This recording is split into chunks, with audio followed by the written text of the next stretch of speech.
Juan Francisco Caudillo, analista técnico de Monex, y Alfredo Huerta, director de estrategia de AddValue, asesores independientes. Bienvenidos. ¿Qué tal? ¿Cómo estás, Susana? Buenas tardes, Juan Francisco.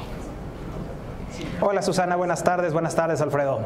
Juan Francisco, durante los últimos meses se ha comentado mucho sobre el impacto que habría en el tipo de cambio ante las elecciones presidenciales en nuestro país y también las negociaciones del Telecán. Existe la percepción de que ambos eventos podrían presionar al peso y fortalecer al dólar. Entonces, en la parte técnica, ¿qué nos puedes comentar y bajo tu análisis qué perspectivas tienes? Claro que sí, Susana. Como tú bien comentas, recientemente o los últimos meses he escuchado muchas noticias sobre lo que podría suceder en las negociaciones del Telecán y también sobre los posibles resultados de las elecciones en México. La mayoría de las personas o la mayoría de las apuestas están alineadas desde finales del año pasado a que el dólar podría apreciarse. Tan es así que a finales del año pasado vimos niveles cercanos intradía de 19,90, prácticamente los 20 pesos, pero sorpresivamente a principios del año, durante los últimos ya casi 2 meses y medio, pues hemos visto que el peso ha logrado recuperarse y regresar a niveles de 18,50. En la parte técnica, pues lo que nosotros estamos viendo es que hay un rango amplio entre los, vamos a pensar, 19 y 18 pesos. Estos dos niveles son los que podrían eventualmente determinar qué es lo que va a suceder hacia adelante. Por el momento, pues nos hemos fijado prácticamente en la parte bajista nos hemos salido del canal bajista que ha presentado el tipo de cambio cuando vimos máximos de 22 y mínimos de 17,50, ya salimos de esa tendencia bajista, pero ahora con este regreso al 18,50 pues vuelve a colocarse justamente en la parte alta de este canal bajista, lo que nosotros en la parte técnica pensamos y asumimos que es un soporte sólido. En ese sentido, pues esperaríamos que la consolidación que ha habido durante los últimos 2 meses en este rango de 19-18,50, prácticamente entre sus medias de 50 y 200 días, pues es el que le estaría dando un respiro, obviamente, al peso, pero también anecdóticamente podría ser el resultado o el catalizador de un repunte que eventual rompa por arriba de los 19 y que proyecte el tipo de cambio con un primer objetivo a los 20 que vimos en diciembre, pero sobre todo hacia los 21, 21 pesos, niveles que podríamos estar viendo hacia mediados del año. Entonces, en la parte técnica, pues vemos que aunque hay cierta incertidumbre y un fortalecimiento del peso en los últimos 2 meses, pues más bien estaríamos esperando el eventual rompimiento por arriba de los 19 y un primer objetivo en los 21 pesos. En ese tema, pues esperaríamos también que en tanto no hubiera rompimientos por debajo de los 18 pesos, que sería el nivel que debería romper el tipo de cambio para que viéramos un peso fuerte, pues en ese sentido, pues preferimos seguir manteniendo nuestra posición larga en dólares y recomendar la cobertura cambiaria. Bien, por otro lado, Alfredo, ¿cómo se ha venido comportando la inversión extranjera en el mercado de dinero en México? Claro que sí, Susana. Yo creo que uno de los puntos que comenta Juan Francisco del por qué el tipo de cambio también ya ha mantenido un rango al menos en 18.30 en la parte baja y opción hasta cerca de los 19.30, obedece entre otras cosas a que durante el presente año, y como se puede ver ahí en el siguiente cuadro, estamos viendo una salida cercana al 2.7% en la tenencia de extranjeros en mercado de dinero.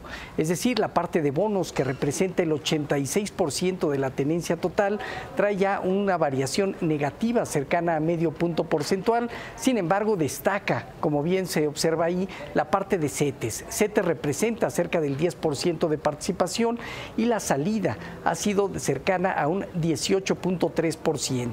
En ocasiones se percibía que de los CETES pasaban a los bonos y de ahí se podían estar regresando siempre con saldos positivos. No obstante, estamos viendo salidas que quizá forman parte de lo que bien comenta Juan Francisco. Uno puede ser simple y sencillamente la política monetaria de la Fed, que seguramente a partir de marzo empezará a tomar una dimensión diferente quizá, pero por el otro lado, internamente, pues tenemos justamente la negociación del TLC, que aparentemente no llega a un buen cierre hasta el momento, y esto da continuidad a seguir y la incertidumbre prevalecería, pero también por el otro lado el tema de las elecciones 2018, en donde el gran riesgo para México es el cambio de modelo económico. Hasta ahorita las condiciones se perciben con esa pequeña salida y por lo tanto existe un sesgo ligeramente más al alza que podría corroborar lo que comenta Juan Francisco. De aquí a junio, tipo de cambio, verlo más presionado al alza. Y hablando del principal índice accionario en la Bolsa Mexicana de Valores, Juan Francisco, durante febrero, más bien el índice accionario en Estados Unidos, el Dow Jones, registró durante febrero su peor caída en los últimos 24 meses y sin duda preocupó a los inversionistas. Sin embargo, pues en las últimas semanas hemos observado cierta preocupación de los mercados e incluso el índice tecnológico Nasdaq pues ya logró establecer este martes un nuevo registro máximo histórico. ¿Qué podría estar sucediendo de acuerdo con tu análisis? ¿Consideras que el mercado pues ya está listo para continuar con el alza? Claro, Susana, como bien comentas, pues vimos una caída en febrero importante en los índices y como bien apuntas, el Nasdaq rompiendo por arriba de los máximos de enero, generando un nuevo máximo el pasado martes 13 de marzo.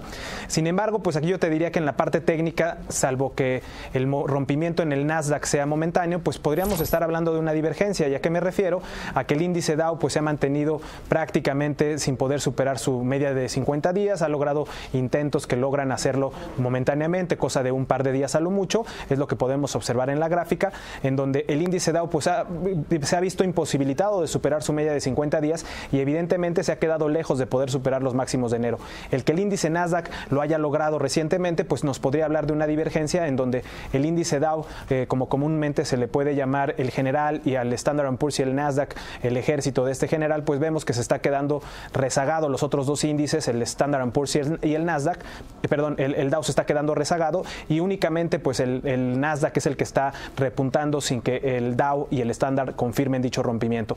Todo esto pues apunta a una divergencia y que probablemente que el índice Dow no pueda o no haya podido superar en 3 intentos, como podemos ver en la gráfica, romper por arriba de su media de 50 días consistentemente, pues esto a mí me hablaría más bien de una debilidad, de una divergencia con el Nasdaq y eventualmente un rompimiento por debajo de los 24,000 puntos que marcaría debilidad en el Dow y que podría no solamente ir a buscar los niveles mínimos que vimos en febrero, sino romper por debajo de ellos y buscar en un primer objetivo los 22,000 puntos, en donde se encuentra su principal referencia de soporte si se diera dicho rompimiento. Sin embargo, en caso de que en algún momento rompiera el Dow por debajo de los 22,000 puntos, estaríamos hablando ya de un mercado bajista confirmado, en donde podríamos estar hablando de objetivos en los 20, los 18 y en un extremo en los 14,000 puntos. Todo esto evidentemente no podría ser considerado que pudiera suceder en cosa de semanas o meses, sino más bien podríamos estar pensando que podríamos llegar a caer en una etapa de corrección en los mercados accionarios que pudiera durar de 1 a 2 años y eso pues obviamente corrigiendo parte del repunte que hemos visto desde el 2009 en donde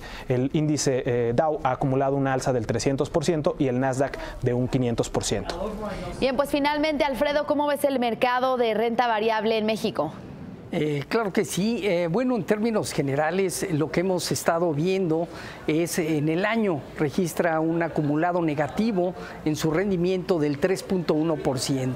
En ese sentido, claramente vimos reportes al cuarto trimestre con ligera mejoría respecto al tercer trimestre, pero lejos de las recuperaciones sostenidas que se habían tenido en el primero y segundo trimestre del 2017. ¿Qué estamos viendo? Que va a tener comparativos difíciles estos 12 trimestres siguientes, mientras la actividad económica en México mantenga crecimientos modestos alrededor del 2.1% anual.